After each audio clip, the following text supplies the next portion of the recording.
What are the things that businesses in Nigeria can do to leverage on artificial intelligence positively?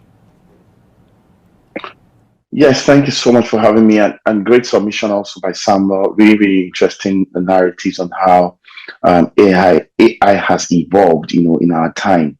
For me, from a train of thought in terms of dealing and engaging with businesses in Nigeria, in terms of adopting AI, we first need to step backwards and ask ourselves, what are the cultural ideologies or the values we need to adopt when it comes to using data and affiliating with technology. So on the upside, we are a very technology savvy people, at least from the 18 to 25 to 40 age ranges relatively, but the big ticket issue is we are also not very inquisitive and very interrogating when it comes to best use of data, and there's just a very thin line between AI and best use of data, and many corporates do not even have an internal data policy or data protection policy, or they're not driving towards the positive end use of data, which would yield to proper onboarding of the AI. So and that again will now lead to the next phase of question in terms of how much learning do we have out there available to help organizations understand how they can use AI in their businesses in the different sectors. I mean, yeah, there are very, very, very general dimensions on how to use AI, but in terms of sector specific, use of AI, it differs. All right. So we need to have that cultural onboarding and that knowledge onboarding for businesses in Nigeria in terms of how to use where AI plays the role in the businesses and how to even develop an AI-led strategy, and how do you implement AI in the area of your different business streams or in the sector where you play in.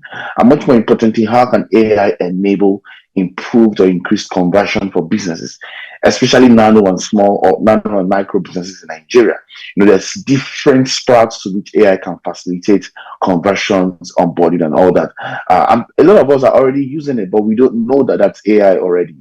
All of these narratives around intelligent email marketing and best use of Google Trends and digital trends and digital analytics rather.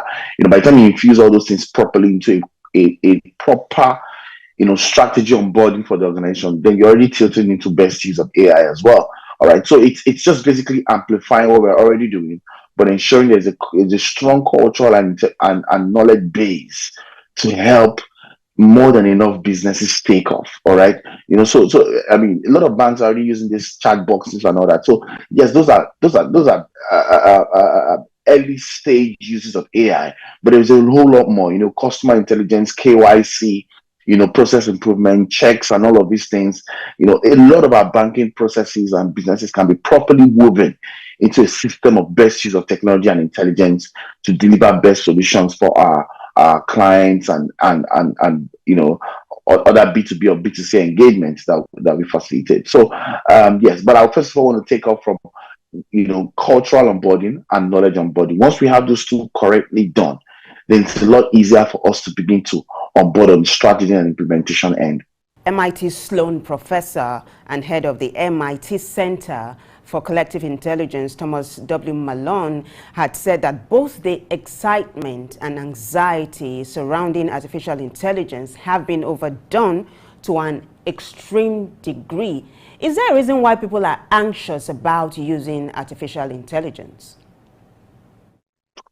Yes, thank you so much for the question and very, very brilliant expository insights there by Sam. Yeah, I mean, one of the major reasons why people are very scared of using artificial intelligence because culturally, I mean globally, the narrative has been that to replace, jobs, it's going to push people out of market, it's going to reorder the state of things and all that. No doubt, AI has come to change the status quo, and this whole status quo thing we've been talking about, even before, the whole AI buzz got to this level, in my strategy sessions, I've been talking about it, not from the context of AI, but from the context of globally, things are changing, markets are changing. Right before 2008, an economic variable will lead to an economic recession. But in 2020, a global health pandemic led to an economic recession. That's to tell you how very globalized and interconnected the world is right now.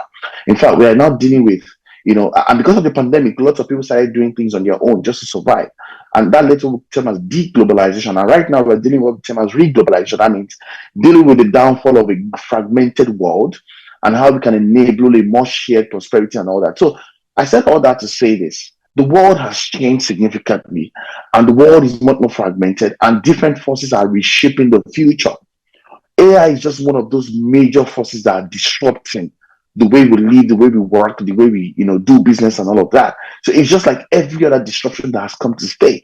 So as a business owner or as an executive, staying on the same game, doing the same things all over again is technically status quo.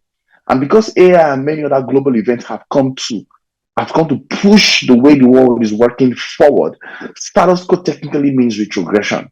However, the narrative of AI and its evolution has been much more, I think, negative than positive. All right. And the build up until now has been more threatening than enabling. So, like Mugadat said, it's very important for us to begin to have ambassadors who believe in the positive, outlook of AI to begin to help people, government, institutions, and all of that, understand and embrace AI from a more positive note. Safe to say as well that global governments have not been able to properly decode how to regulate AI. What policies do you need to introduce to regulate AI? How do you put lots of these big businesses, Google, Apple, and the like, who are changing the game in check? All right, what policies do you need to introduce to facilitate the correct onboarding of AI to ensure that it improves the state of the global environment than worsens it? All right, so safe to say there are very big questions yet to be answered. However, we need to help people understand the upside of these technologies and how it can even facilitate for improved businesses, doing business and all the likes. Also important to note that it may not necessarily be that AI will probably kick out or take out jobs or all that.